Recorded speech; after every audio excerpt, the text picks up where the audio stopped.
No period of history is more misunderstood or underappreciated than the Middle Ages. The 10 centuries from the fall of the Roman Empire in the 5th century to the start of the Renaissance in the 15th. This is especially true between the year 1000, when global warming brought grapes to England and grain to the coasts of Greenland, doubling the population and reviving town life all across Europe, and 1348, after the warming had ended and the Black Death arrived from the east. Let's take a closer look at these years. We'll make a good start by dispelling some nonsense. The people of the Middle Ages did not believe the earth was flat. They knew it was round. The ancients said it was round. The fathers of the church said it was round. They saw its shadow during an eclipse of the moon, and the shadow was round. They saw masks of ships sinking below the horizon. Round. More nonsense. The Middle Ages were cheerless. Quite the reverse. They were full of color, of celebrations involving everybody in town. They invented the carnival. They revived popular drama, which had lain dormant for 1,000 years. Whatever they did, whether it was sinning or fighting or repenting or falling in love or traveling thousands of miles to Rome or to the Church of the Holy Sepulchre, they did it with energy and gusto.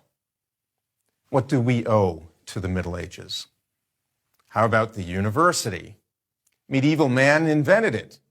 For the first time in the history of the world, you could go to Paris or Bologna or Padua or Oxford or Prague or Cologne and study under masters of law, medicine, philosophy, and theology, and your degree, designating you as a master or a doctor, would hold good anywhere in Europe.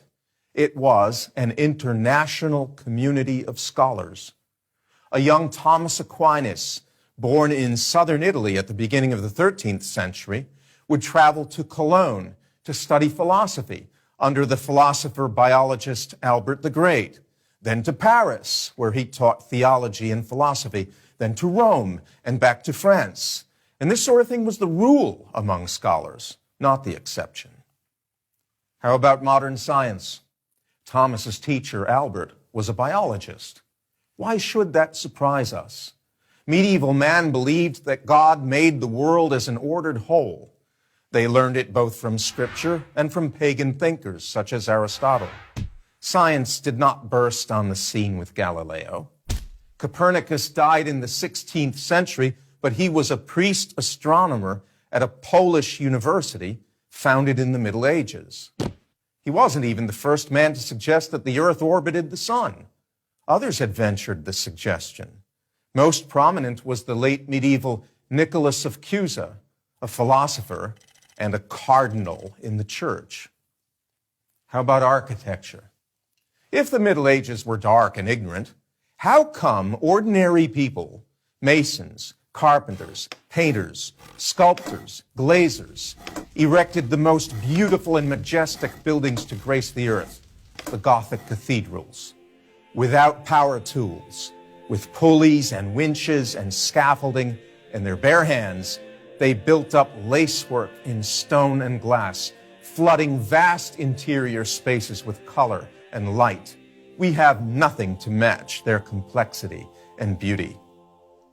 And art? Studying the ancients, medieval man produced whole genres of art that the world had never seen.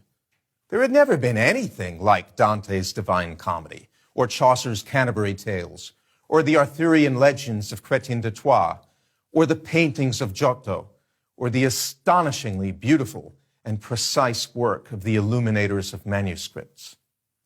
What else do we owe to them? Western music.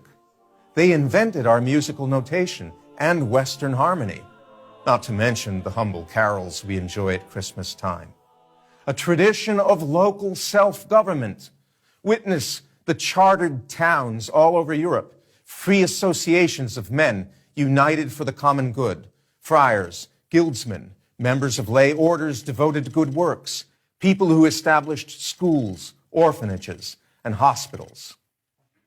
Far from the Dark Ages, which it is popularly called, the Middle Ages might better be described as the brilliant ages. A a startling epoch of progress from science to art, from philosophy to medicine. Indeed, in one crucial way, we are less civilized than those who enhanced human existence over 1,000 years ago. We dismiss the achievements of our ancestors and fall short of them. They honored their ancestors and surpassed them. I'm Anthony Esselin of Providence College for Prager University. Join Prager University. Click here to subscribe to our YouTube channel. Click here to sign up for free at PragerU.com for quizzes, contests, and prizes.